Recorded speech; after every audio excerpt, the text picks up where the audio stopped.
Yeah, for sure. All right. So should we just get started? yeah, let's dive in with a little introduction to Yarrow. Sure, he's a man that needs no introduction, but we're going to give him one anyways. It's all in due process here. And for those that have met Yarrow, for those that have never met Yarrow, he is a clinical herbalist. He's the director of the Wild Rose College and Clinic, and he's the co-founder of Harmonic Arts. And not only that, he has been deeply immersed in the world of medicinal mushrooms since being a wee sprout under the tutelage of his father, Dr. Terry Willard, who wrote an amazing book on reishi. When was that released? That was back in like the 90s, wasn't it? 90s, yeah, mid 90s. It's now one of those very hard and rare to find out of print books that's worth more than it should be, but it's an amazing, great book. Totally. So yeah, super stoked to share this evening with you. And thanks everybody for tuning in live. This is great. This is kind of a lead up to the 2023 Medicinal Mushroom Symposium. This has turned into an annual event where we bring like incredible minds together within the field of medicinal mushrooms. And we're covering just about everything fungi, nice deep dives. This year it's March 20th to March 24th.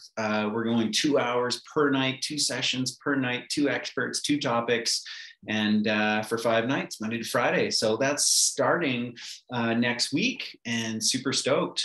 This conversation is super relevant, and we definitely wanted to have it as a part of the symposium, but we offered it to everybody because it's really key and critical. So this is something that you're going to share a little bit about, traveling to China, kind of seeing the industry. I'm sure we'll maybe tackle some of those questions of, what? Wait, China? Medicinal mushrooms? What are you talking about? The difference between, what happens in North America, what happens in Asia, and it's going to be super insightful. So again, if you're just joining on, make sure to post your comments down below. We will absolutely get to them, and super stoked for it. So I just got a comment here, Malcolm, in the Q&A that the chat is disabled at the moment. I saw that too. So, okay, everyone, chat is now available for everyone. So just say hello. Let us know in the comments. What are you drinking tonight? Are you having tea? Are you having a glass of wine? Are you having mushroom soda or chaga tea? Or what are you drinking tonight? Where are you joining us from? And what is your favorite mushroom? So light up the chat. Let us know that you can use the chat. And if you can't, let us know that too.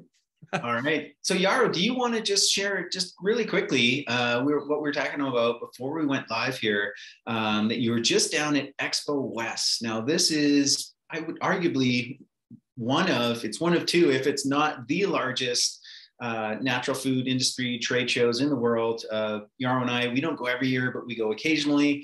He made it down recently, and we have seen the mushroom industry kind of grow each year, all the way from, I don't know, you've been in this for much longer than I have, but even within the last 10, 15 years, exponential growth to where we are now and where you see this going. Yeah, well, thank you guys. Just first off, really excited to be here, everyone. I love talking about mushrooms. We could spend all day. So I've got until tomorrow morning. So I hope you guys don't want to take pee breaks or anything. No, I'm just kidding. We're going to go for an hour, like Malcolm said. But literally, yeah, we could speak all day. And I really want to encourage you just before, give some love to our hosts. They are going to be answering any of the questions in the chat. They're going to be here curating what you ask.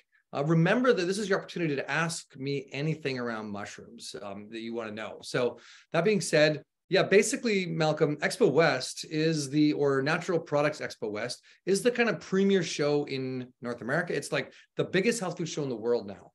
It's becoming. There's one in China, and there's a couple around BioFoc in Germany, in Nuremberg, Germany, and is another big one. There's a couple in China and in those parts of the world, but really the American Expo West is where people from all over the world come and bring their sourcing and supply. And I've been going to that for at least 15, 20 years. I know we've gone plenty of times and just got back from that yesterday. So that's kind of maybe why you're asking about it, because it's fresh. And I will say just kind of the general narrative 3 years ago before COVID, when I was able to go, the general narrative was CBD. Everyone was talking CBD. Everyone was excited about all these different ways to work with CBD. That has died down completely. I maybe saw 4 or 5 CBD booths, but everyone now is talking mushrooms, like mushrooms. So it's really an exciting time in the industry. This has been growing since the 80s. And just to kind of take us all the way back, in the 80s, a lot of studies started to be done, a lot of funding, especially throughout Asia, around medicinal mushrooms, their values, different ways in which they can be worked with, from cancer to regenerative therapies to neuro, like growth factors to all kinds of immune support and immunomodulating qualities, started to be studied. And we're talking about something that hundreds of millions of dollars have been put towards. Like reishi alone is the most heavily studied natural product on the planet. Like that's the #1. And turkey tail is right behind it. And so the reality is more money has been put towards understanding and unpacking the chemistry of medicinal mushrooms than turmeric or ashwagandha or echinacea or any of these other popular herbs. So we know a lot about it. And there's a lot to unpack here. So I'm going to talk a bit about that today. But to get back to what we're looking at, and we're going to talk about some of the substrates that can be grown on, some of the ways in which we might harvest them, how we might extract them, what we should look for as a consumer. Because here's what happens. We get this huge fad wave like we have right now of everybody's talking mushrooms. And then what happens is people who don't necessarily understand the mushrooms, or maybe haven't been working with them for a long time, or maybe have found shortcuts to make them more cost effective, get into the industry and start to pump this up with something totally different from what the studies have been done on. So that's what I want to kind of go to at some point today, is look at what the actual science is saying, and then look at what the product matrix on the market is, and how do we as consumers kind of unpack all that and find the best quality mushroom products, because they aren't all the same. But anyway, back to Expo West. I will say probably one of the coolest things I saw was shroomy milk. There's all kinds of, like, you know how nut milks have become, you know, like another kind of udder or something like that, kind of like, how do we milk a nut? Well, now they're milking mushrooms. So shroomy milks are a big thing now. I saw a couple of different brands of shroom milks.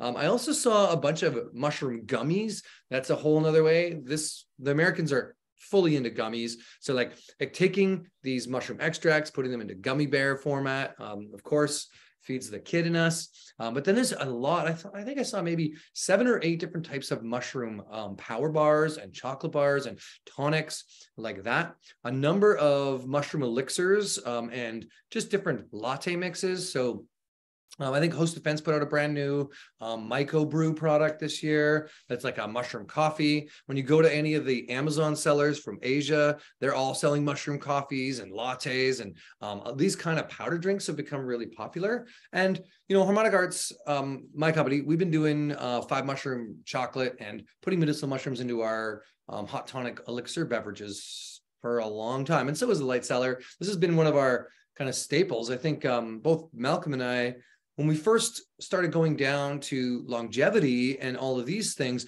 saw that like some of the like new edge trend was using gynostemma base as a tea base to add all kinds of tonic herbs and powders. And of course, us being from the Great North, we're like, well, chaga tea is exactly that. And so we started doing chaga tea and then adding all our tonics and all that.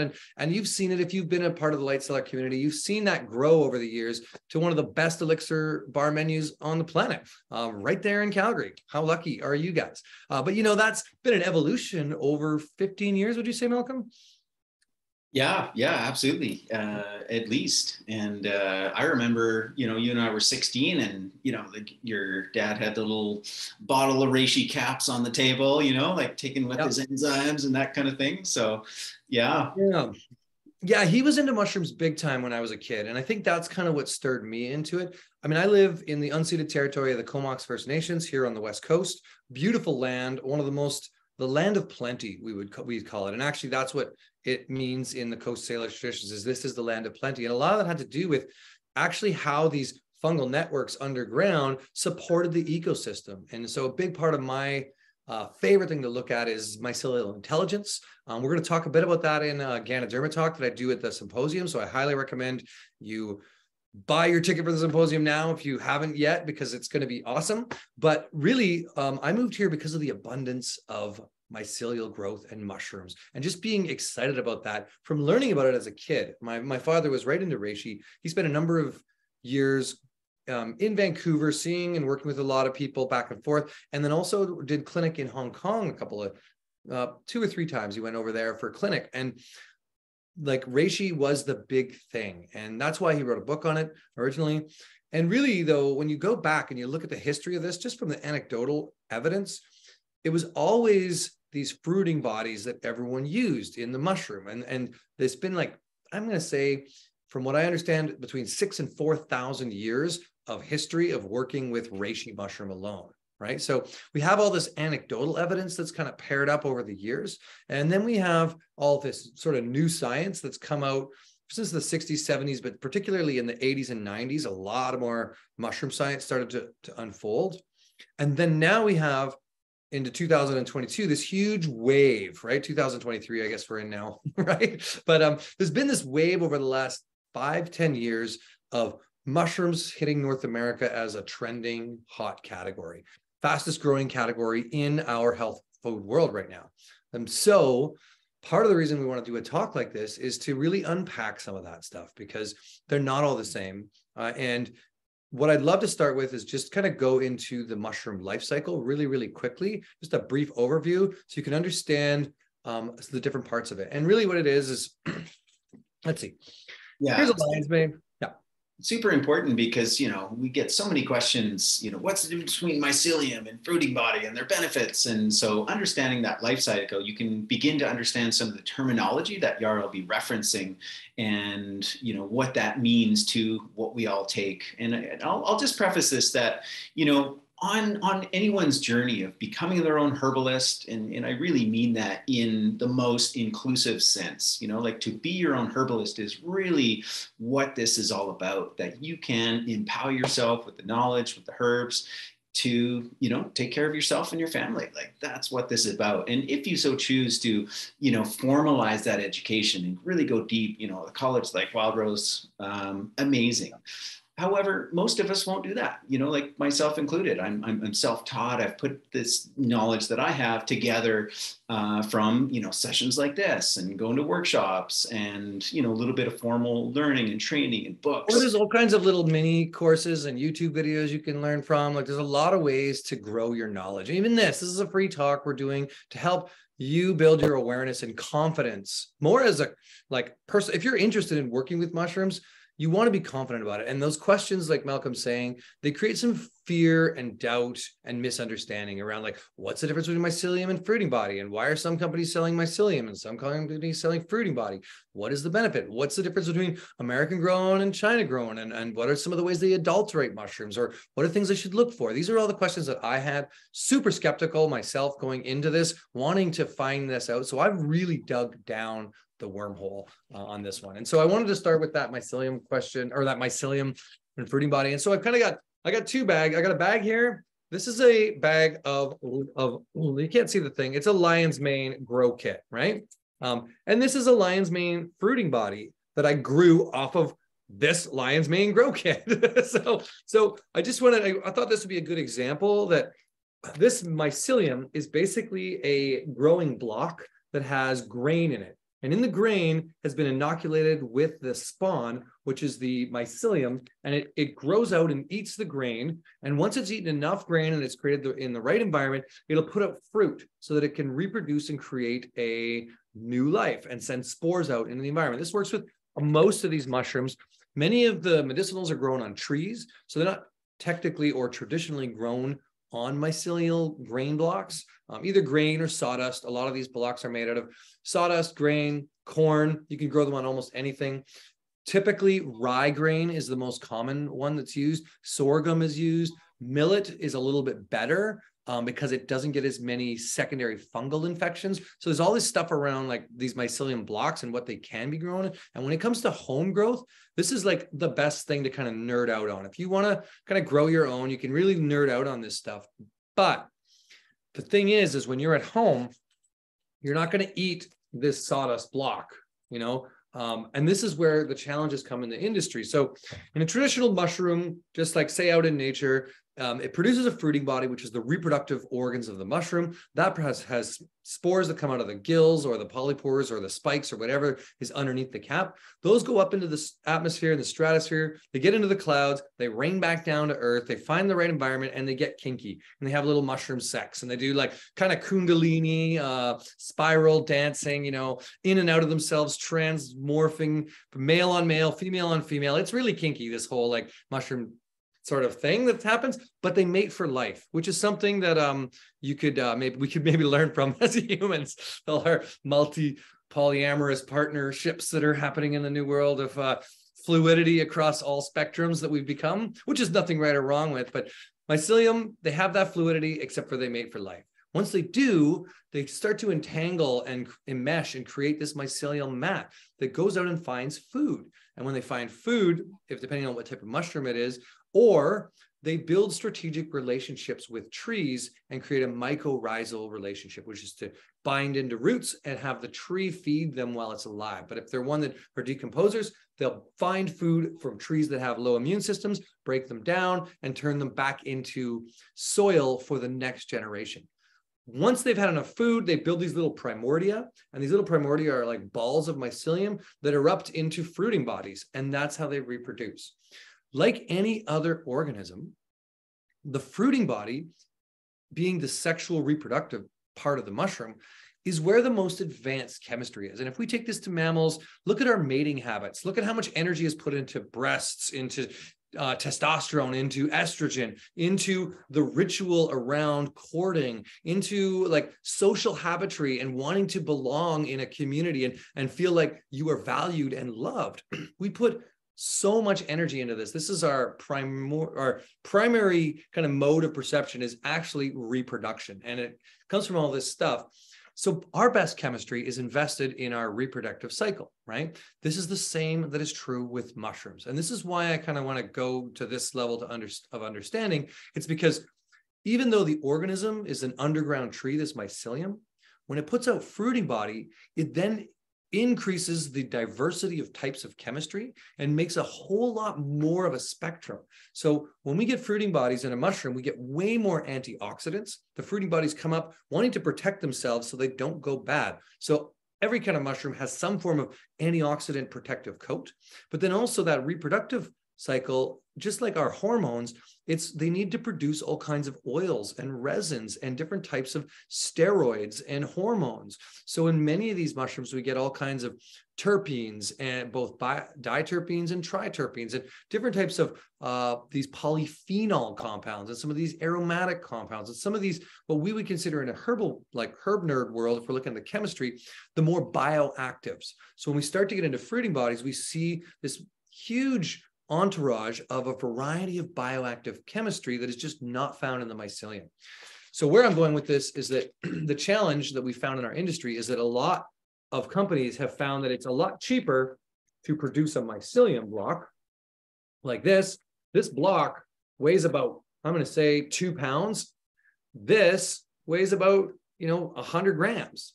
So 20 to like, there's a massive difference between a kilo and 100 grams, right? So you're looking at like a 10 to 1, in some cases, 20 times the weight in a fruiting block as you'll find in the fruiting body. The challenge here is that a lot of these companies have decided that mycelium, this fruiting block, is just as bioavailable, because when you start to put it under a spectrum analysis, you will see that inside of the mycelium itself, when you pull it apart, there's lots of polysaccharides. And this is a type of chemistry that are in mushrooms to help modulate the immune system. So if we're low or high, they bring them to a better level of performance, resistance, education for our immune system. Great chemistry. But when we actually break down from a HPLC, which is a high density liquid chromatography, I think it is. High pressure liquid chromatography is the HPLC. And it's basically, it's like looking at a bunch of different chemistry spikes, and you can see the actives and the different types of chemistry in something. This is the main way that quality assurance is done in the herbal world and in the plant world, is to look at the bioactives. When you look at the bioactives in mycelial blocks, you'll often see that there's a bigger amount of a smaller range of polysaccharides. So we have a good amount of polysaccharides, but nowhere near the diversity that we have in many of the fruiting bodies. So not only do these fruiting bodies end up having more polysaccharides in them, often in variety, but they also have a massive amount of this entourage chemistry, which as we break into that, we see a lot of other actives. So where I'm kind of going with this piece is that when I first started working with mushrooms, I was super excited to find this great company out of the States growing what I thought was really great product. It tasted good, but it tasted pretty bland and neutral flavored. And we sold that for a number of years and we thought it was the best thing ever. And it wasn't bad because there hasn't been any science that says mycelium is not good for you. But all the science that I actually was reading at the time was all on how fruiting bodies, and it was all done based on like, wow, they did this study with 3 grams of reishi mushroom or reishi extract, and it was always from a fruiting body, and it had these effects. So when we were giving and working with mycelium, we found, we started getting some fruiting body powders, and we're like, wow, these have a very different flavor. They taste a lot different. They smell different. They have a different consistency. They feel different in the body. And so we did a bunch of quality control and a bunch of research, and we realized that it's maybe not at all the same thing. And that was maybe, I'm going to say 15 years ago, I started to recognize that there's a challenge here and we need to like kind of course correct, because what's happening in the industry right now is that most of, or a lot of the supplements have this mycelium base as their base chemistry. And this to me has become one of these things that is just sort of an expectation out of North America. Now I've traveled around Europe. I've been to China. I've been to other parts in Asia and in other parts of the world, even in the States in certain places. And really nowhere else in the world uses mycelium except for America, which to me was really another like clue into why do they not use a mycelium-based product in Europe? And it comes with the science. So anyway, I'll park that one there for a quick second, and maybe we can add a few more comments to that. And then I would love to go into like some of the things that we want to look at even when we are growing mycelium. What are the substrates and the differences? And then also some of the bioactives and how to tell and what to look for pollutants as well in our supplements. Sure. Well, let me just hop in. I want to touch on that idea of flavor. And this kind of ties into the question that Denis put in there. He says, how much do you think the flavor of the mushroom determines its medicinal value? And I think it's right on line with what you were talking about. It kind of lines up with my experience is if I taste, a mycelium-based product and I taste a fruiting body extract, like it's night and day difference. This one has, like you say, it's kind of bland. There's a little bit of sweetness to it. And then the fruiting body extract is like, poof, like to the point where sometimes like literally like 1/8 of a teaspoon, quarter of a teaspoon, like that's all you need, dissolves right in. Like, I think you use the term like organoleptics, right? Which is really empowering for people to, yes, they can get into the science, they can get into the research, they can get into the level that you have, but every single person in this moment can access that truth by tasting. So explain that.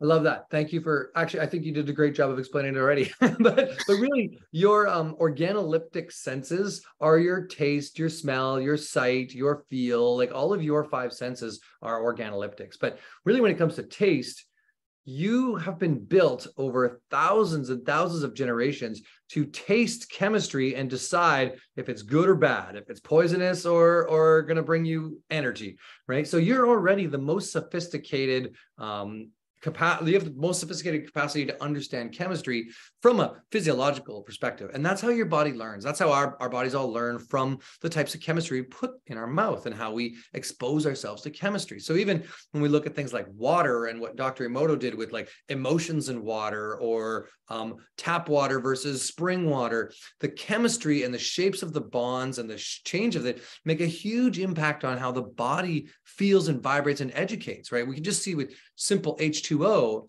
but when it comes to more advanced chemistry, our bodies are able to really pick up a lot from that. And so with the fruiting bodies, what you notice right away is much more personality. And herbalists have been looking at the personality of plants. Many old world traditions they speak in tongues, right? It's all in energetics and patterns and the that type of thing. So in TCM, we've got our 5 elements, and we've got our hot and cold, and we've got our damp and we got our dry. And so there's ways in which they're attempting to understand the energetics of the plant.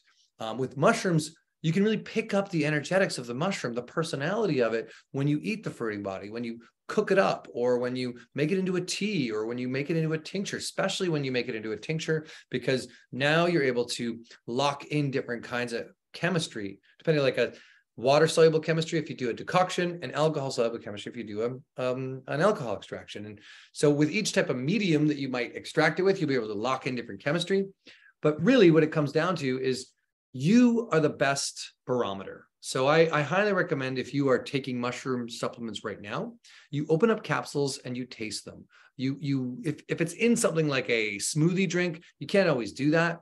But if you are taking either a capsule or a tincture or a powder, it's really easy to do that. And that's part of the reason I think we got so clear on the fruiting body difference, is because we were one of the first companies really selling powder. All of our competition was all selling capsules. And so by tasting the powder every day, we're like, wow, I tasted chaga, I tasted lion's mane, I tasted cordyceps, I tasted reishi, and there was not much difference in the mycelium powder. They all tasted kind of like wood, kind of bland, a little bit of sweetness to them, maybe a bit almost roasted woody flavor.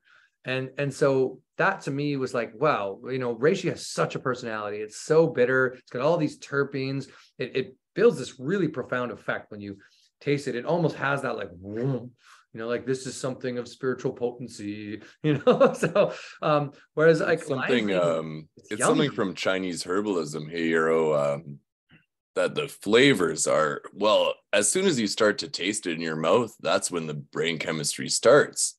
Mm-hmm. The brain chemistry begins 100%. When you're tasting the flavor. So you don't even have to.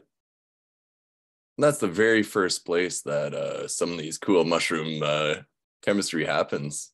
And that, I think that goes into why, like both Lightseller and Harmonic Arts and other folks that have been in this same narrative have really been like, part of that food is your medicine and medicine is thy food, is connecting with it through the taste, through the sensory perception. And it's true. When we actually like when we look at our nervous system and look at our information and intel in the body, 80% of the information goes from the stomach to the brain, and the brain only gives a 20% biofeedback, right? So it goes from what we eat informing the brain, and the brain goes, yep, check, sounds good. Okay, let's do some more.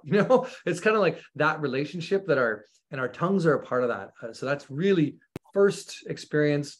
And there's a lot to be said when we look at, from a herbalist perspective, doing even just microdosing of drop therapy, just tuning in to the spirit, how much information our bodies can pick up from the chemistry by taking small amounts as well as larger amounts. So there's lots of that.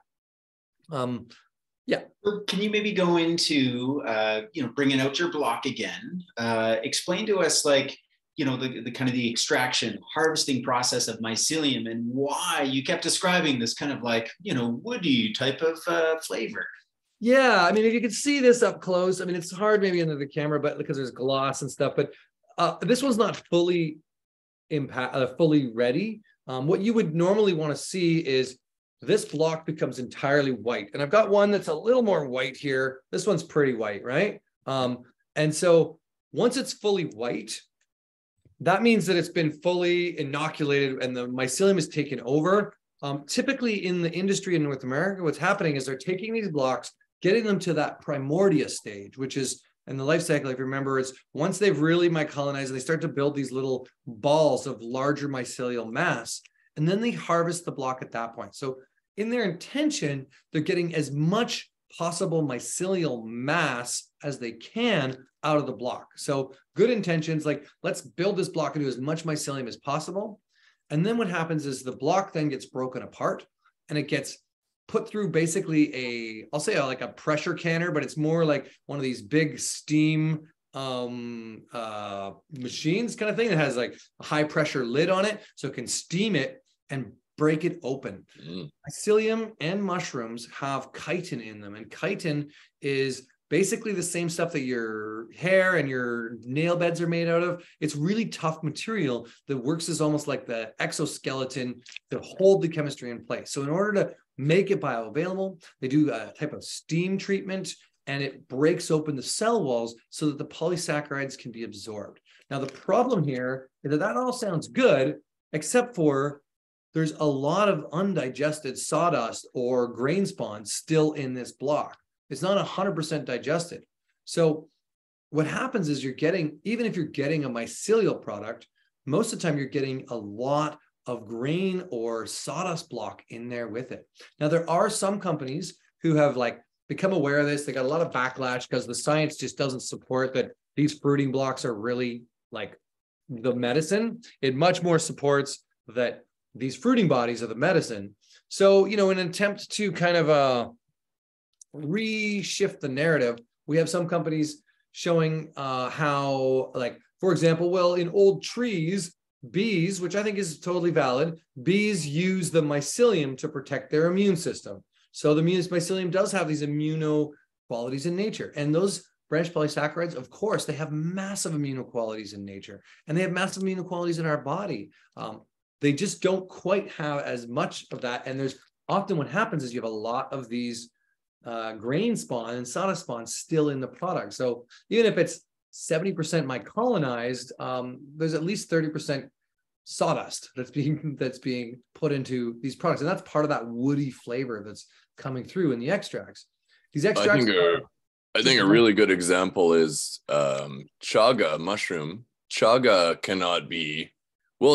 can be grown in a mycelial way, but you're not going to get. You need a living birch tree to grow chaga on to get that huge quantity of the betulinic acid, pigments. The SOD, all of those active compounds in chaga are concentrated out of birch, right? And so if you see the powder of chaga fruiting body, it's black. It's like darkest chocolate you've ever seen, and the mycelium stuff is like a light brown, or a medium brown. Yeah, exactly. So and there's a very missing out on that, right? Like chaga grown on a birch tree has vanillic acid in it and has this vanilla to it. It has more coffee-ish notes and kind of a nice flavor to it. Really, like, just a beautiful taste.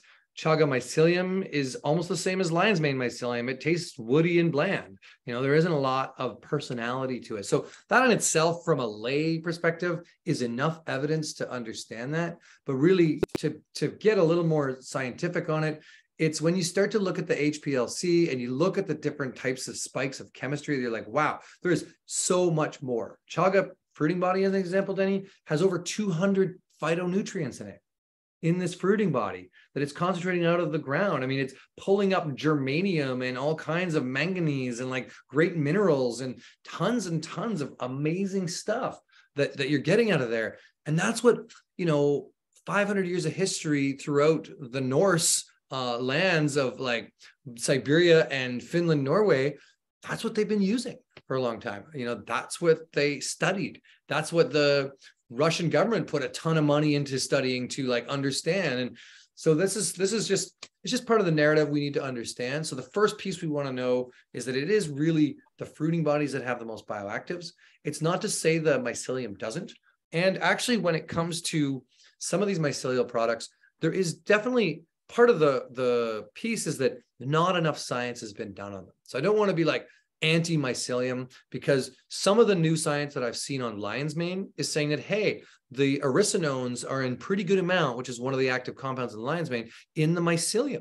And so it's like, okay, so maybe there's some benefit to lion's mane mycelium because they are starting to show more bioactives. They're spending more money on mycelium. They were never used in history. We never had the ability to like go underground and like pull the dirt off all the mycelium and just take all the little hairy mycelial fibers. We just couldn't do that. And it doesn't make sense, right? It's not until it's grown in a lab. And in my mind, it's done because it's more cost effective. Like that's why people are growing this, because they've been cultivating mushrooms in China for 2,000 years. Like it's not a new practice cultivating mushrooms. And so, but it's always done on if they are doing a log spawn, what they're doing is trying to biohack the log spawn. So this is the next place I wanted to go. I spent some time in Asia, really because I wanted to unpack this stuff. And I wanted to be like, what are we growing mushrooms on? What are the best substrates? And so I went to a university called the University of Hangzhou, and they spent, they got $10 million a year just to study mushrooms and to find bioactives.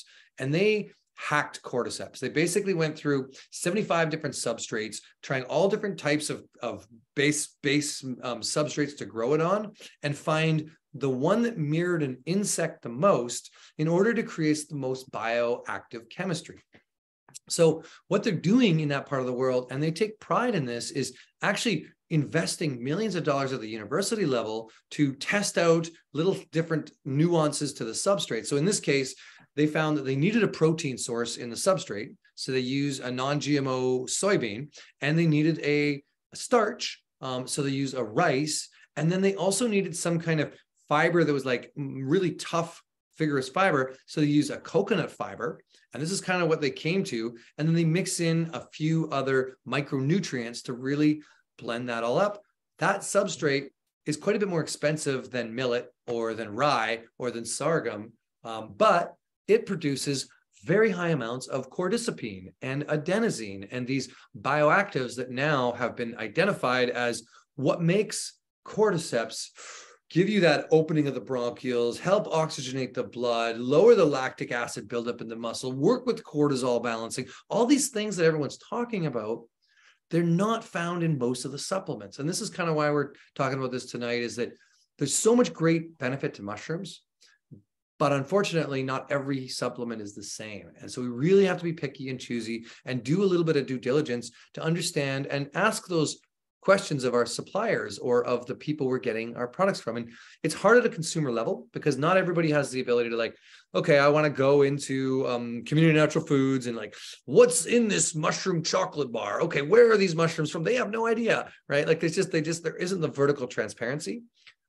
So that's what has been one of our missions over the last, I'd say 5 to 7 years, is just creating more vertical transparency and just really going to farms, asking, learning, even from our supply chain, we have lots of options for reishi.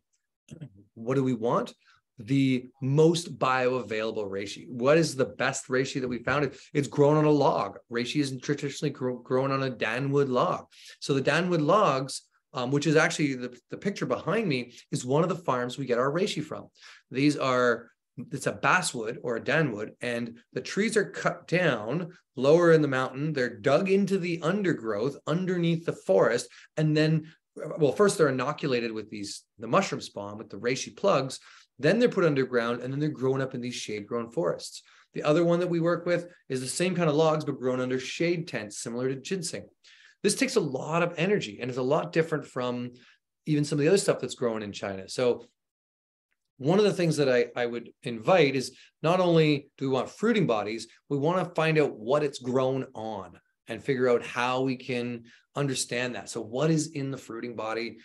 The chemistry is a mirror of what it's grown on. Just like we're talking about chaga, right, Denny? Like that is what we're looking at here, is grown on a birch tree, concentrates the betulinic acid, concentrates all of the active chemistry from birch, gets you all that nutrient base, right? So traditionally reishi grown on these danwood logs, far better than most of these even sawdust blocks from like plywood and things like that, and coconut fiber. That's not bad, but in certain cases. So anyway, this is what I've been starting to unpack, is like log grown mushrooms, especially turkey tail and reishi, and potentially with lion's mane.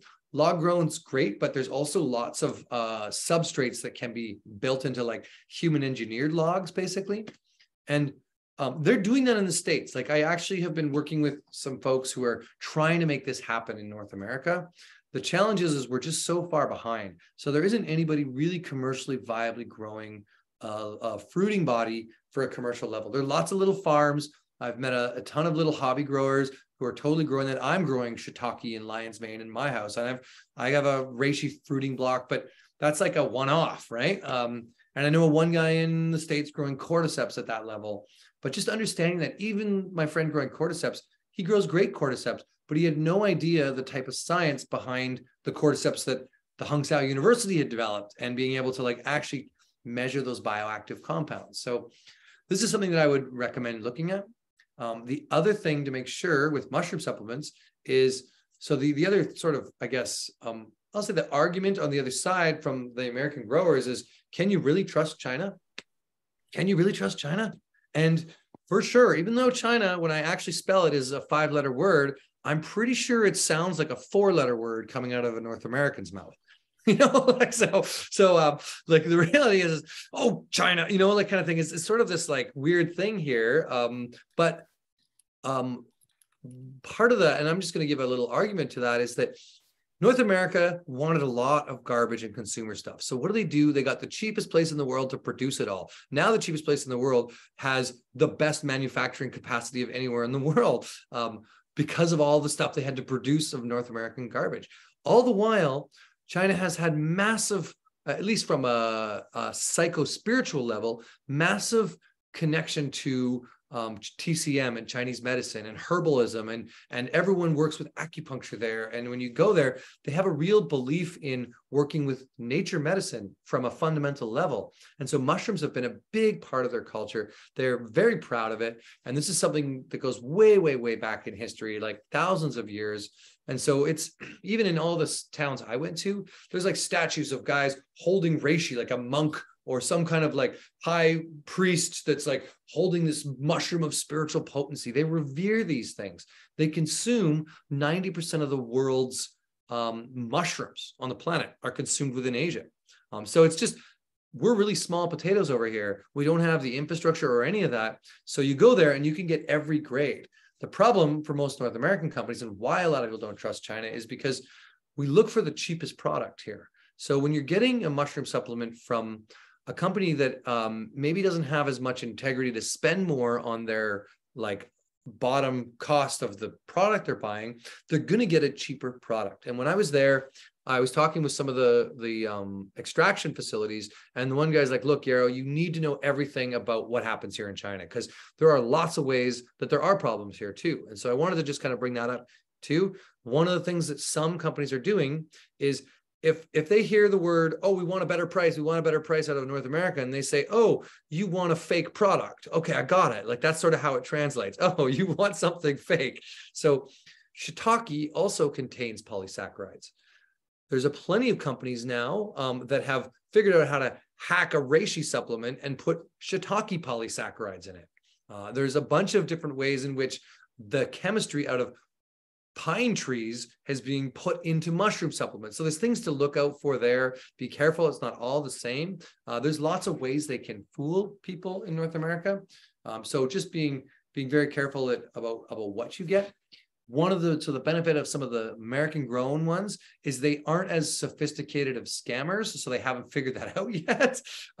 But when we're seeing people selling what, from a scientific perspective, doesn't have the kind of backing of what is found in the fruiting body, we also are seeing a different level of, I'll say, misinformation coming out from these companies and from these types of products that are saying the word mushroom, but technically mushroom is a fruiting body. They should be saying, we are selling mycelium. And I'm not saying mycelium is wrong, but that we should understand that it's a very different type of product that has different benefits than we're going to see out of all the studies that we're seeing in the fruiting body. So that, in a nutshell, is kind of some of what I wanted to share about. And I'm happy to go dive into deeper of that, but just wanted to make sure I invite questions, and we go into whatever part is what you think is most relevant to talk about. Yeah, totally. Well, that's great. I mean, I think the real key things that we're diving into, we've gone into fruiting body versus mycelium. Very, very critical. We've opened up some doorways for people to really experience that themselves. We then moved on to substrates, and I think there's just a little bit more to cover there. For instance, I got a question kind of pre-event, plus another one came up. We've talked a little bit about it for depending on the type of species. You mentioned, cordyceps as an example. So Natasha asks, can chaga be cultivated on, she uses the term MOG, mycelium on grain, and still contain the qualities and compounds specific to chaga if it's not grown on a live tree? So this is an interesting one, because chaga is very different from all the other mushrooms.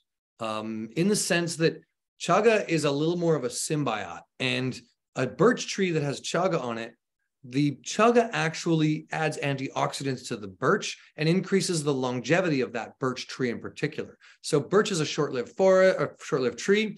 Those trees die really quickly. It's to birch's strategic advantage to align with chaga to live longer and to protect it as an antifungal from birch polypore and tinderconch and other mushrooms that will eat birch and love to eat birch. So really, chaga works a little differently. It requires a living tree to grow on. That being said, I have some friends in Finland who have been hacking chaga and really trying to tease out the chemistry to create a strain of chaga that grows on dead birch. So they've been able to do that. We don't know the science, like the science is still not out how active that chemistry is, if it is the same, but they're growing it on a dead birch now. So with your question about a substrate, if it's a dead substrate, it's not a living like organism that it's being grown on that has birch-like qualities, then you're not going to get that chemistry. That being said, you probably will get a spectrum of polysaccharides from some of the substrates, because so like, you know, I know that there's definitely American growers growing chaga out, and the argument that a lot of them have, and it's not a bad one, is that we want sustainability and we don't want to like cut down forests or put holes in forests or have these things. That's a great argument. The reality is that in Siberia, they've figured it out, and we're starting to figure it out here in North America. We had a real gold rush on chaga as everybody got excited about it, but those who want to maintain harvesting chaga regularly have figured out how to almost seed forests with more chaga by adding more of the black parts in, by making little wound incisions in the tree to actually grow it out. So to use living forests to grow chaga. So I believe that we can actually figure this out, and it's starting to be figured out as a sustainability forest farming. And here now is a great play that actually, in reversing the story from chaga is not sustainable because it puts wounds in birch trees, to chaga actually creates sustainability because it's a non-timber forest product that makes the forest more valuable alive versus turned into firewood. You know, like that's a very reversal of the story there. So to me, I have hope that that is some of the narrative that many of these living tree organisms, or even turkey tail and reishi and some of these can provide. Like this slide, or the picture behind me, is a living forest that they won't cut down because they've put the effort into growing out reishi in it, right? It's more valuable as a forest than it is as a timber lot. So cool. All right, that's awesome. Yeah, and so another question related to substrate. So this is a gentleman from the UK. Question I would love to have asked: why does the mycological industry use HWFP? And I'm sure you know what that is and can explain. And soy as a base to grow beneficial compounds. Is this more of a green thing? Follow the path of the general food industry? He's curious about HWFP and soy being used as a very common substrate. Yeah, well, I actually don't know what HWFP is, so I'm going to just Google it right now because I'm HWFP. Okay, hardwood fuel pellet substrate. Okay, got it. So yeah, that's yeah. I mean, hardwood pellets are, what I'll say, easier to work with than to use like full logs, right? You can make hardwood pellets. They're like, it's sort of like pellet stoves are more sustainable than wood stoves these days. It's that kind of same thing. It's easier to inoculate. Hardwood, like small pellets of hardwood, have more surface area, so you have faster growing on the mycelium. And a big part of this is why millet is actually a faster growing substrate than wheat is, because it's smaller, more surface area. Rye is better than wheat as well because of the size and the nutrient density. Hardwood pellets are really beneficial for growing out those types of compounds we want to find in hardwood medicinals. So reishi, lion's mane, turkey tail. Yeah, these are the kinds of ones we want to grow on the pellets. That is a faster growing. So that's why it would be more popular in that sense. And then what about soy? Have you ever heard of that being used as a substrate? Yeah, well, it's used in the cordyceps, right? Soy mirrors with a lot of protein. And I haven't, and I would love, for him to like, if he can elaborate at some point in some of the ways that he's seeing soy being used. But I've seen it mostly in cordyceps. That's all I've really seen soy used in. But it's more sturdy and protein based. I can imagine that it's used in some of the other mixes if they want more nutrient density. Soy does pull a lot out of the earth. It's actually not a very sustainable product because of how much it strips nutrients out, but that ends up in the soybean. So you do get a lot of nutrient profile in that soybean, right? So there's something to that. If it's crushed or fermented or broken down in some way so that it's bioavailable. And that's what the mushroom will do. So yeah. And then I will also say that like just to be clear, at home, like one of the best ways to grow mushrooms is on cardboard, or old corn on the cob, or oyster mushrooms are grown on coffee grounds. Like there's a lot of substrates you can use to grow mushrooms. It's more that when we do that, we're working with the fruiting bodies still. We're not eating the coffee grounds after we've inoculated them with oyster mushrooms, right? That's just a big difference. Yeah, it's the idea that, some of them are good at, bioremediation. You can actually, put them on oil spills and nuclear radiation and And in that case, again, if you're growing it off of a oil contaminated pile of sawdust, you want to wait a while. But what's neat is that in those studies where they've done that, after like 6 or 7 flushes, that mushroom becomes edible again. There is no toxic chemistry. So it's like the fastest way to not only bioremediate it, but actually create a food source in the end, right? So yeah, totally. I love it. It brings back to this idea of there's no right, there's no wrong. There's good, better, best. In some situations, it depends on the context. So totally. There's a couple other questions to mycelium. Like I can't see this as a bad thing.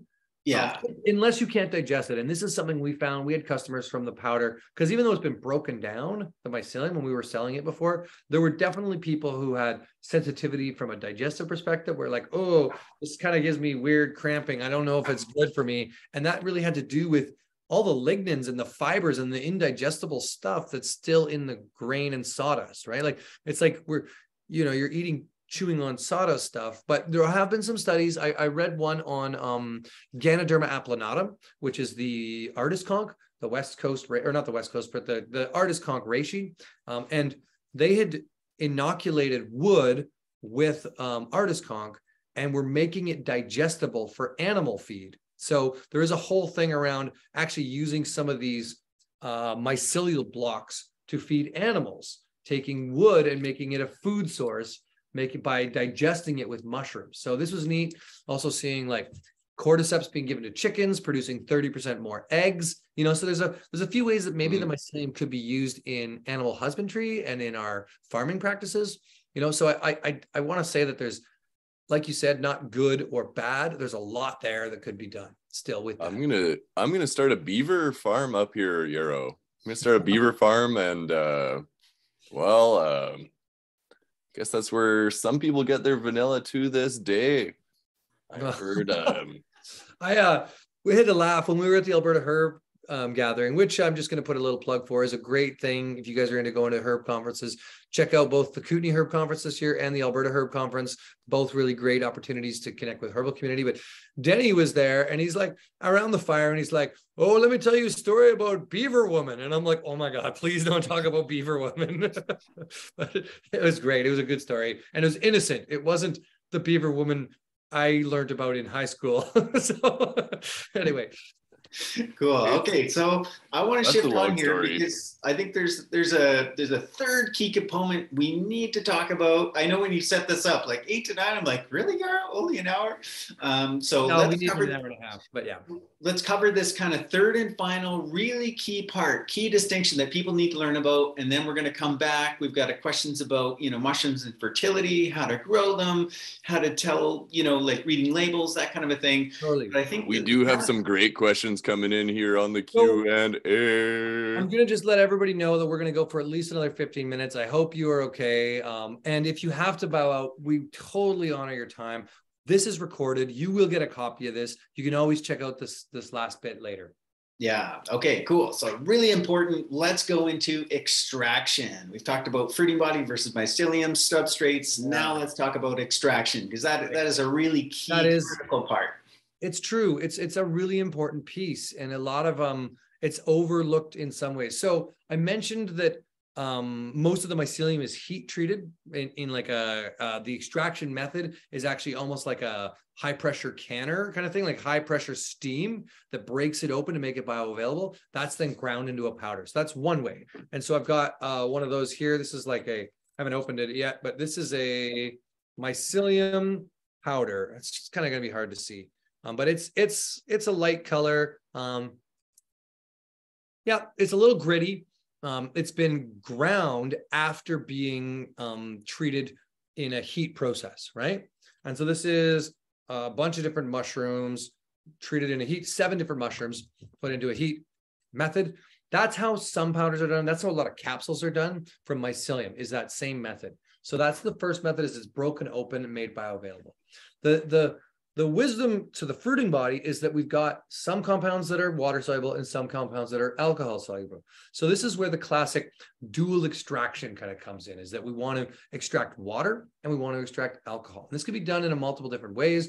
The old concept of make a soup or a tea is a water extraction, right? So chaga tea, water extraction. When it comes to trying to make really bioactive chemistry, you want to bring the volume of water far down comparatively to the amount of mushrooms. So in most cases for a tincture, it's what's called a 1:5. That's 1 gram of the mushroom is extracted in 5 milliliters of the water or the alcohol. That's a 1:5, right? And so typically that means you put a gram of chaga, or we'll just say a kilo of chaga, ground into the smallest form possible into 500 milliliters, or 5,000 milliliters of water, right? So 1,000 grams into 5,000 milliliters of water.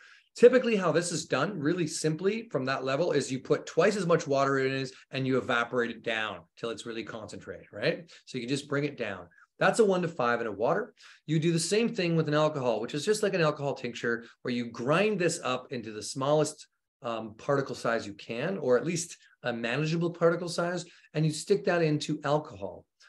With most of the bioactives in mushrooms, the chemistry is bioavailable in 70% alcohol. Really, you're going to get a lot of those terpenes in that 70% alcohol. You can get it a little lower, but if you want to make a dual extraction and one part has no alcohol because it's water and one part has alcohol, you want to make sure the final volume is at least 25 to 30% alcohol. Otherwise, it'll go bad, right? If you just leave mushroom tea out, even though it's got antiseptic qualities, it's going to go bad eventually. It's going to get a little layer of mold. It's not going to taste good. It's going to go sour. It's going to ferment and do weird things. So you lock it in with the alcohol, meaning you take 1 tincture at 70% alcohol, 1 decoction or mushroom hot water at 0% alcohol, put the two together and you get a 35% alcohol, right? Equal rates. That's a pretty good extraction. That's called a dual extraction. And that's what a lot of companies are doing. That's what most of these tinctures that I've seen here are done. Now, there are some more sophisticated ways to make tinctures. You can really super concentrate that by putting it through percolator cones, by concentrating it down. You can make it even more and more potent. So what I've given you is the basic of like how to make your layman's home tincture. And that's what most companies are doing. You know, I know, I've been hanging out with some friends who have been doing some really neat stuff, the Wild Mushroom Alliance, and he's been going really hard into like crafting up these really bioactive super tinctures. And when I try them, I'm like, oh yeah, these are good. Like I can taste it. I can look at it. It's really creamy.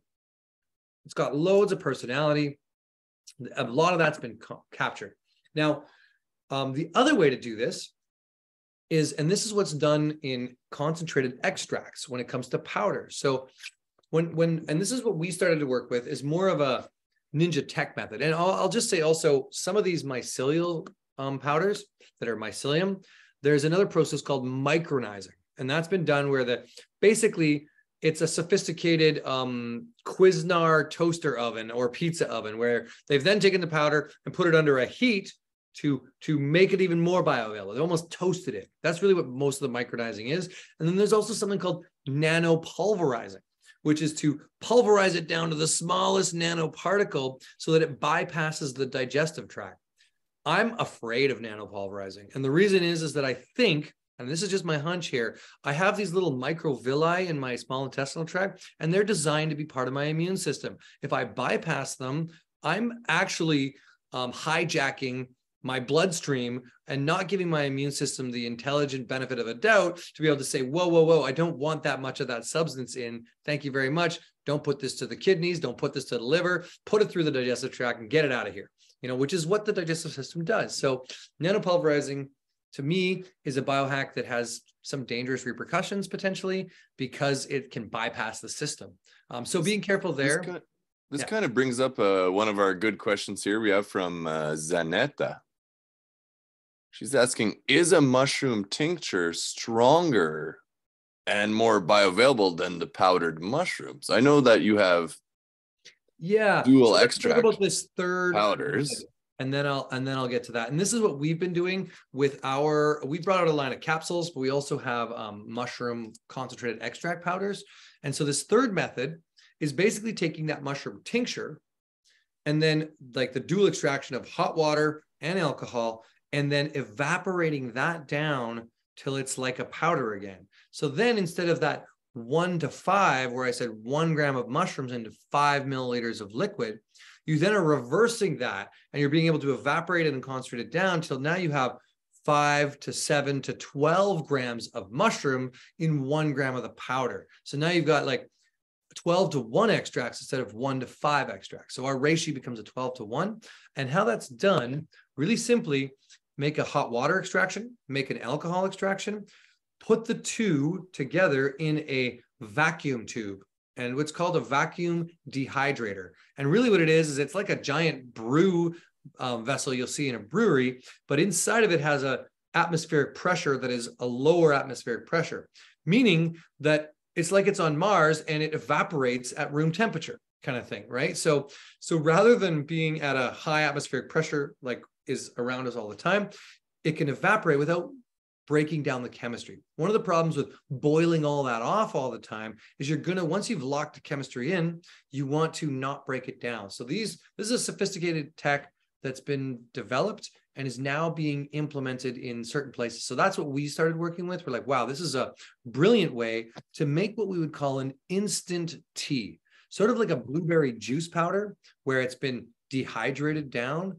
That's what that becomes. So you get these, so in some ways, the concentrated mushroom extract powders are more potent than the tinctures because they really are a tincture that's been concentrated down to a powder again, in that sense. Yeah. I think it was an interesting question when you were talking about the nanoparticles or whatever skipping your digestive system, but I understand that is one of the benefits of taking the mushrooms in the tincture form. For like sure. Actually taking them in the alcohol form, they get right can through. Go right in your bloodstream really fast. Mm-hmm. And so if I'm taking just a straight mushroom powder versus a tincture, the tincture is far more potent because it's done a good job of extracting the mushrooms. So I personally love tinctures because they offer you that easy access, titrate the dose, really taste and pick up the chemistry, and really tune in with what I'll call the spirit of the medicine. It's with the energetics of the organism. So to me, tinctures have been my favorite by far. I've just always loved tinctures because I can do a lot with them. But for like the reality of like getting therapeutic dosage, like say I've got neurodegenerative disease and I'm wanting lion's mane, I want this concentrate and I want it in big amounts. So if I've got somebody who's like looking at actually, you know what, I heard about turkey tail and cancer, and I've got breast cancer, I've got prostate cancer, I've got some kind of thing going on, and it's my life here, I'm going to take high concentration of the best quality extracts. So to me, that's where those come in, is in that form. And then also because these are like instant tea or instant juice powder, those kind of concentrated extracts powders, they're really hydrophilic. So you can add them. Remember I mentioned mushroom gummy bears? Yeah, you can totally make mushroom gummy bears using mushroom powder extracts, or you can make mushrooms in your oatmeal. I put them in my kids' pancakes. Don't tell them, I shouldn't say that too loud because they're not too far away, but they get mushrooms all the time because they're really bioavailable and really easy to put into food of any different form. So mushroom coffee's become a huge hit, and I highly recommend a high quality mushroom extract and just stand outside of Tim Hortons and offer a scoop, you know, I'm just kidding. But, you know, those people who are allergic to health food stores, and really could use the benefits, put it in their coffee. Like, it's just the best way to really get it into people who need it. And so I find that those are, from my experience, one of the more popular. Now, the other way obviously is in capsules.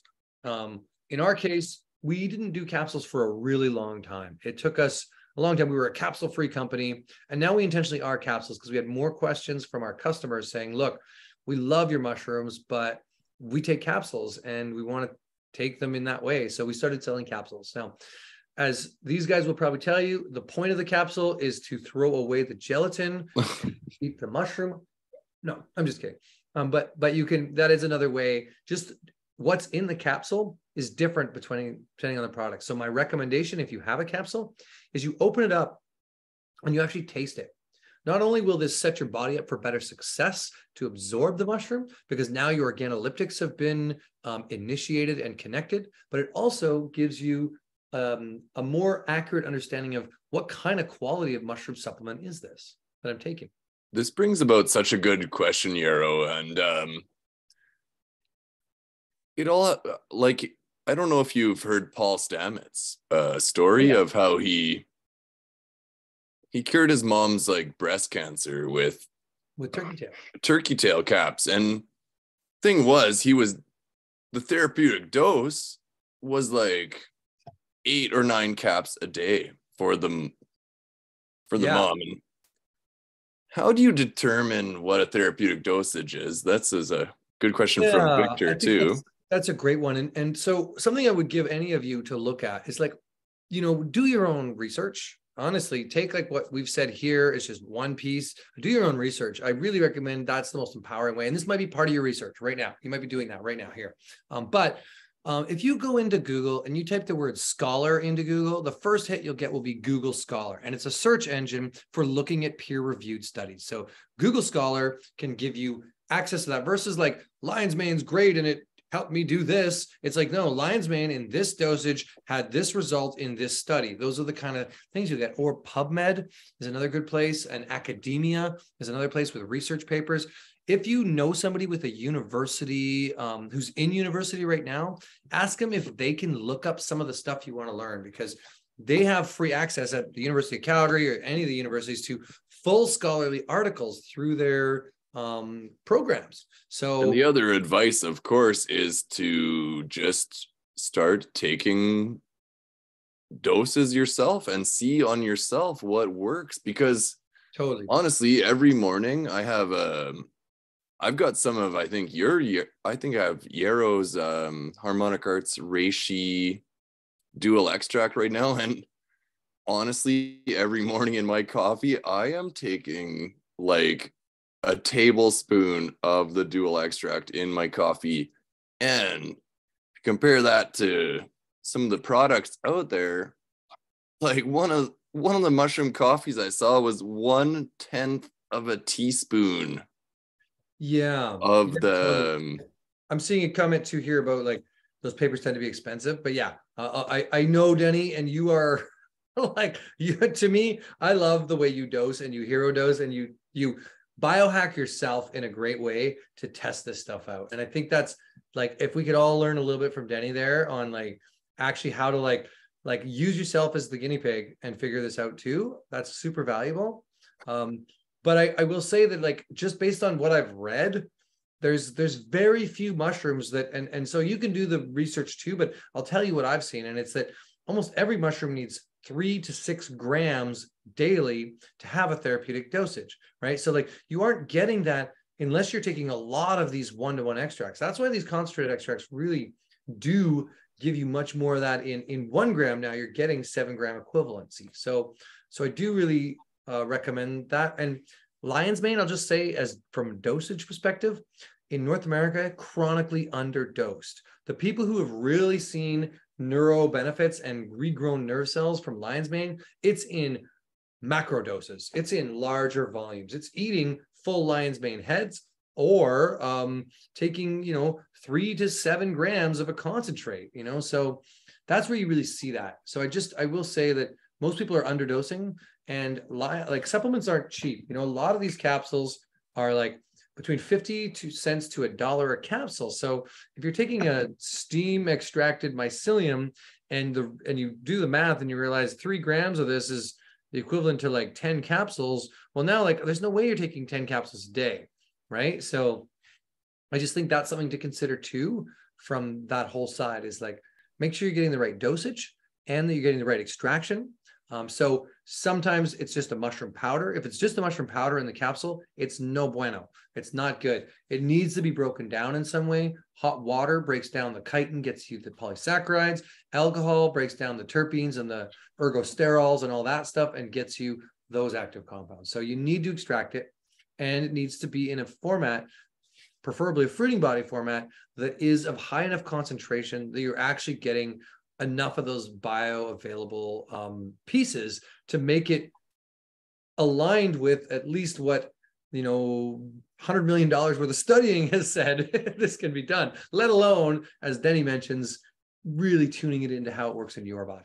And it's kind of fun here, Yarrow. You could spend $10 on a beer these days at the pub, or it's like 1/3 of a little jar of the mushroom extracts, and it's actually really kind of fun to feel lion's mane or cordyceps for that matter in these huge doses. The benefit, this is something too that I think I will just echo within that, is that one of the nice things about many of these medicinal mushrooms is that their LDL, or like lethal dose, is so high that they're really, really safe to be taking at even high doses. A lot of herbs, you can't take those macro doses the same way, but with medicinal mushrooms, there's no safety issue.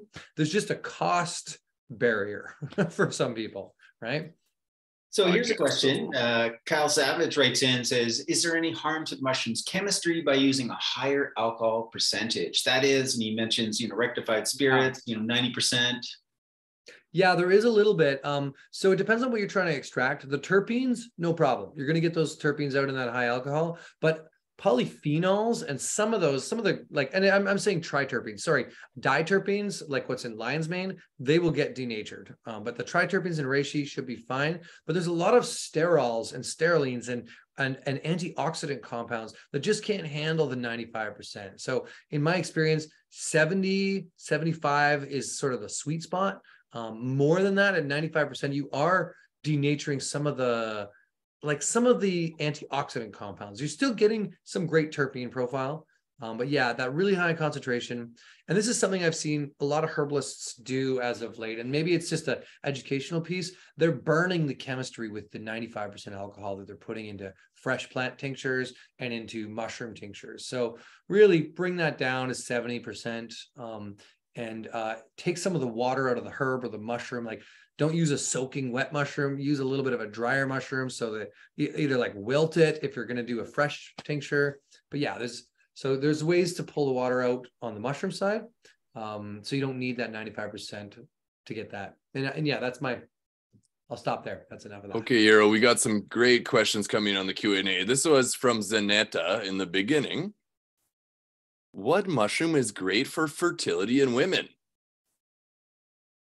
Yeah, well, cordyceps is the mushroom of libido and of fertility. Like I said, from that study of cordyceps being given chickens and producing 30% more eggs. I mean, that's just a great, obviously, we don't have the same kind of chemistry as reptiles, which are what chickens are from, dinosaurs.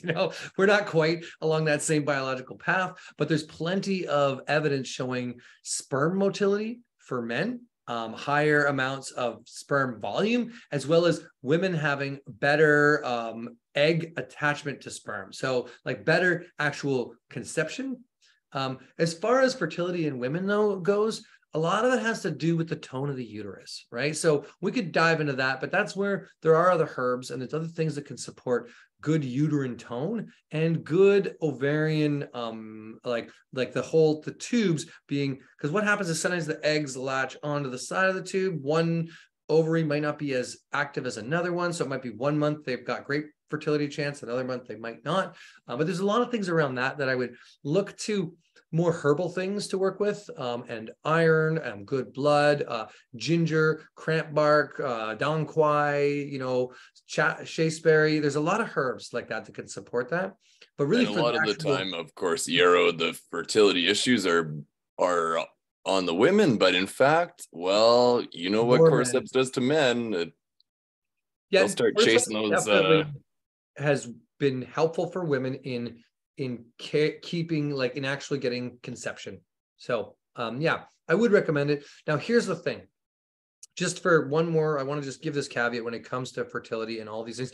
Everything that's good for fertility is not good for your first trimester. So like once someone's actually conceived, stop all those things. Whatever it is you're doing for that, take it out. So I just will recommend that many of the herbs that are great for fertility are also abortifacients or can cause miscarriage in the first trimester. So just being really cognizant of that. But we can park that question and maybe move on, because that could be a wormhole. Sounds like we should probably do an interview with you about that later on here. But her next question is, this is another one from Zanetta, is about thyroid support. Is there a specific mushroom for thyroid support? Well, I often lean on the seaweeds more that way. But again, like when we look at, so I mean, it's something that I will just put in a hole from a picture of thyroid and endocrine balance. Again, cordyceps is not for that, but it works on the adrenals, which supports overall endocrine balance, and the hypothalamus, pituitary, adrenal axis, which will then support metabolism and support energy that way. Reishi has a grounding effect to the body, which can help sort of strengthen and build the stamina within our metabolism and kind of keep us more grounded and more even keeled. The cordyceps having that cortisol balancing. So there's ways in which, because really when we're talking about thyroid also, there's a lot about metabolism that comes up there. So there's ways in which these mushrooms support. I wouldn't say that is the primary mode of mushrooms, is to like balance out the endocrine system, but definitely reishi and cordyceps would be on my list if I were looking towards that. And those would be the two I would look to. More so than lion's mane, which has much more of a nervous system support, right? And chaga being more antioxidant and more cardiovascular support in that sense. So yeah. Okay, I got one more question here from Zanetta. Thank you, Zanetta, for taking this chance to grill Yarrow with questions. It's the best. So Zanetta asks, what mushroom is great for kids with ADHD, 4 years old plus? Reishi. If many of you are in Calgary, so secretly, whenever I go to Calgary, I bring with me a 3,000 liter barrel of reishi and I pour it into the Glenmore Reservoir because it's good for everybody. I'm just kidding. I wish, but I do really feel that like grounding kids that age, reishi is the best. I will also invite that if there's immune stuff coming up, chaga syrup, chaga tea, really great at that age too, to support the immune system. I think that mushrooms are great at that, like between 4 and 12 years old. I'm not a big one. Like I wouldn't be putting major cordyceps in. It's not a problem if it's in a blend with other ones and you're doing like a 5 mushroom blend or something, but I wouldn't be like hammering my pre-hormonal child with cordyceps. But reishi would be perfect. And chaga would be amazing. And yeah, so those would be the two that I would most focus on for that age. Okay, and I see another good question here from Victor. It's coming through the chats. So can you water extract the mushrooms and then reuse the mushrooms in the alcohol extract, or must they be fresh? Yeah, no, thanks for clarifying that, because I think this is a way, especially when you're doing it from a home level, you totally can. Those alcohol soluble compounds are still in there. The water doesn't pull them out. In fact, the water extraction breaks the chemistry open and makes it so the alcohol can penetrate in a little better. So really doing a water extraction and then an alcohol extraction with the same mark or same chaga as an example is a good way. One of the best ways and super easy ways that I've seen people do is they brew up chaga tea, they drink the chaga tea, they drink the chaga tea, they drink the chaga tea till it's like bland and is losing flavor. Then they take the leftover chaga, they stick it in a bottle of brandy or stick it in a bottle of alcohol, just a 40%, whatever it is, 50%. Take the chaga, stick it in the alcohol, let it extract in that for 2 or 3 weeks. Next time they brew up their chaga tea, they take their very first batch of chaga, make it really concentrated and nice and strong, pour that off, and then put those two together to make that dual extraction. And then they can take that rest of that chaga from the second batch and brew it up and make 4 or 5 more pots of tea with it. But they've taken the really concentrated first extraction out of their second brew, and it times well with the alcohol extraction from their first brew, So I hope that made sense. That's the way that I've seen as a primo homesteader chaga extraction method work well. Right on. Well, I think we've gone through most participants' questions here. Yeah, Denis, we want to get into this one here. Danette again asked a really great question. So about harmonic arts mushrooms, are they grown in a facility in China or are they taken from native environment in China? She needs clarification on that. Totally. And that's good. So like I do full on talks on the harmonic arts product. I didn't make this like a full one of it. And I've got slides and we know every growing region that our mushrooms come from. So our chaga, we have 2 different kinds. One is from northern Quebec and into New Brunswick. And that's what we do with our wild chaga tea. But when it comes to our chaga concentrated extract that is in the powder or that we work into the capsules, that is grown in Siberia. So it's actually Mongolian-Siberian border on birch trees. And there's a good big swath of birch forest in that kind of part of Russia and Mongolia that is just covered in that. And so I've actually gotten videos of the guys out harvesting the chaga. So that's a fruiting body for our chaga that's grown there. Our turkey tail is grown in northeastern China, which is up above, nowhere near, like the eastern seaboard of China is the part that's really polluted, like from Beijing to Hong Kong, that whole area. But if you go north of there, it's actually quite nice. And so it's grown on a wood, it's a log grown. So it's one of these forest management projects that they're working on to grow big amounts of turkey tail, where they're re-inoculating this forest. Turkey tail loves these deciduous trees that are short-lived, right? It's one of these hardworking mushrooms. So it grows well on that kind of forest there that they have. So that's where that's grown. Our cordyceps is one of the only ones that's grown indoors. And it's grown in basically it's in the farmlands. I'm going to say 3 hours west of west of Shanghai. So it's still in a little bit of a busy area, but what they're doing is they're the reason they grow it there, it's in the farmlands, it's nowhere near city, but they're taking a grain spawn. It's close to the Hangzhou University. Really, Hangzhou is 2 hours west of Shanghai, and then an hour and a bit past that into the farmlands is where this farm is set up. And what they're doing is they do a cold mycelial growth. So they grow the mycelium in these buckets. And then they do a warm under the lights fruiting growth. So then it grows in the fruit stage. If you want to see that, I've put videos out on both the Harmonic Arts channel and on the on the Herbal Jedi channel. So if you type into YouTube Herbal Jedi cordyceps, you will see the whole video on the farm and the whole setup, and I can go through everything that's in that. But that's the one that's grown indoors. The lion's mane is grown in an area called Gutan. Gutan is known as ancient mushroom forest. So it's a really beautiful part of China that is specifically one of the biggest mushroom growing parts of China, because it's this big open valley and mountainous region that comes all down and has a nice wet lowland, so the mushrooms grow really well in it. So that part is where our lion's mane is from, and we grow in the higher regions of Gutan more because we get mushrooms that are tested all for their heavy metals, and there isn't heavy metals as much in there, but the further down the water stream you get, you want to be careful of human contaminants and heavy metals. So higher up in the hills, less potential of that. Every one of our extracts is tested for heavy metals before being sent, and tested for pesticide residues. So these are big things that we're really concerned about, is like making sure that there's no residues from off watering of other farms. And I have a video on that as well, on the same Purple Jedi channel. And then lastly, our reishi is probably my favorite. And this is one of the farms that's behind me that grows the reishi. But the one that I went to visit was in the Nine Dragon Mountains. And that's another really like mountainous region. It looks like the mountains you see on those wall hangings that are from China, of like the big, crazy, sawtooth, like Asian mountain range.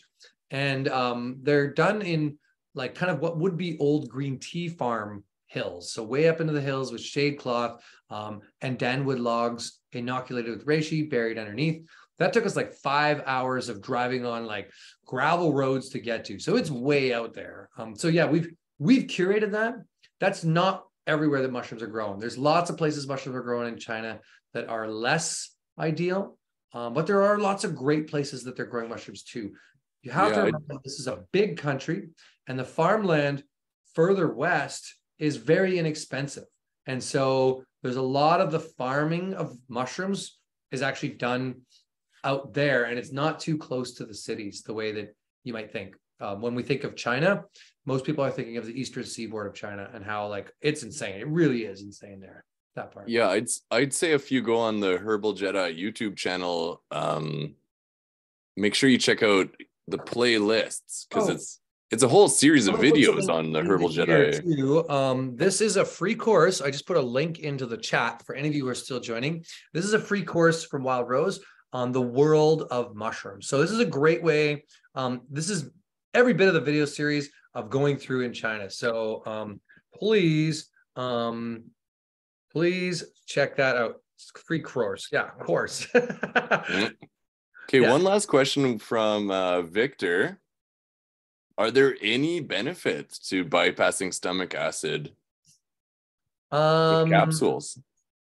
Yeah, I mean, like capsules don't really bypass stomach acid. They get eaten up by stomach acid pretty quick, unless you get those really, really fancy non-burping fish oil capsules, you know, which can have like a lipoic layer that protects it from the stomach acid kind of thing.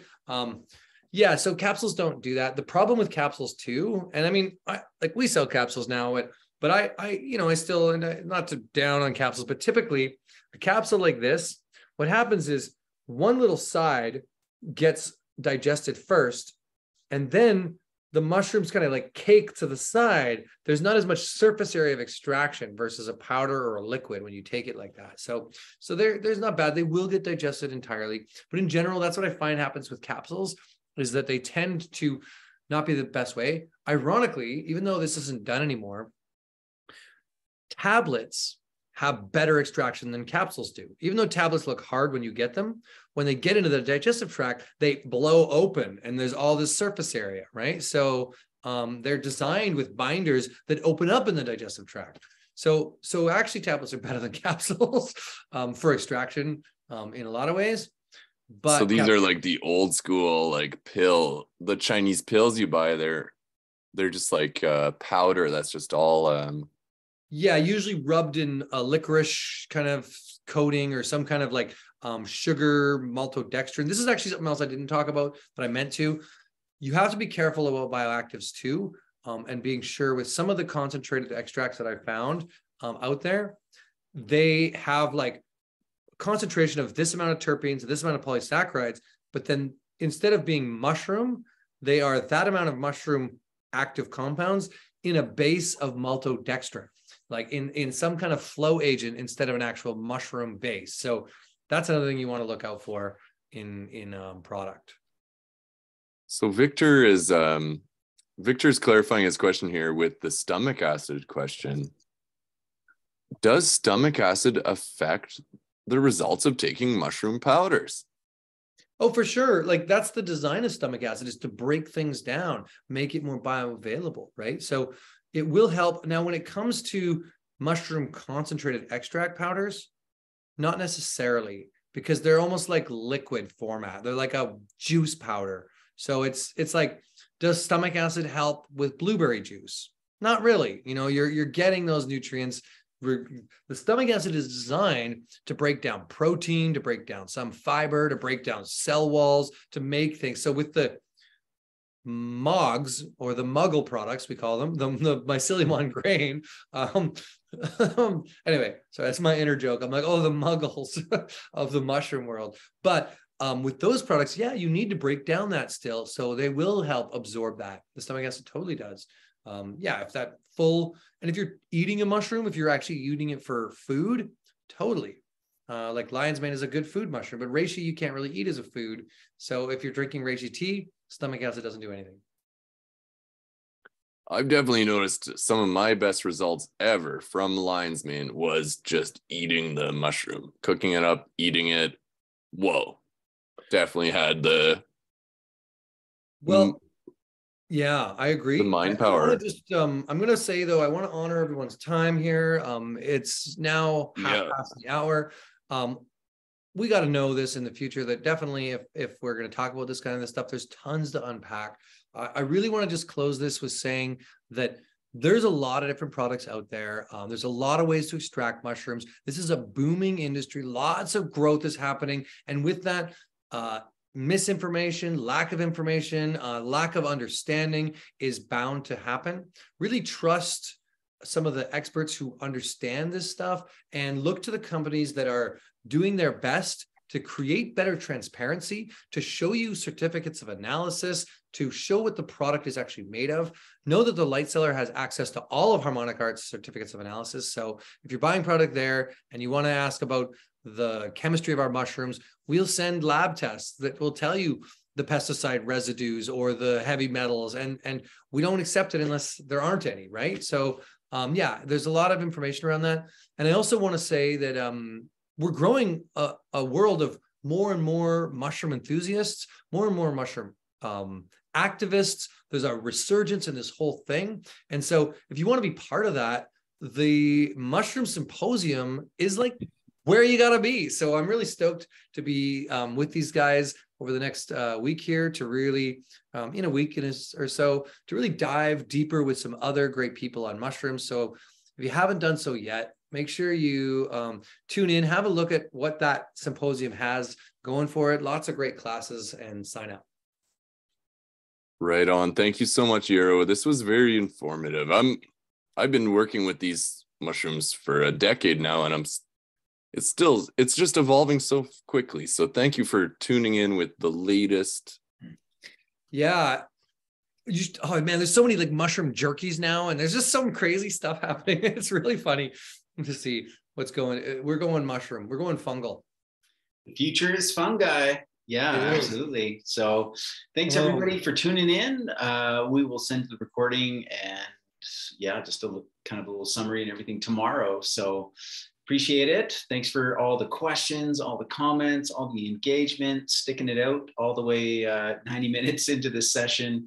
It was awesome. And most especially, thank you to Yarrow for sharing his time and his knowledge and wisdom, giving us insight into the world of mushroom health supplements. And like you mentioned, Medicinal Mushroom Symposium starting next week, the Monday, March 20th. We've got Yarrow speaking about the Ganoderma species. The early bird ends tomorrow night. So go ahead, register. You can use the coupon code YW20 for $20 off your registration. Love to see you part of the event. And yeah, right on. We had so many great folks on the call, and it was great to spend an evening with you. Thanks, everybody. Yeah, and you will get a recording. So if you want to go through any of this stuff again, yeah, just invite you to share it too. Let people know about this. Okay. We'll see you, as a friend of mine says, live long and prosper, my friends. May the forest be with you. Over and out. Right on.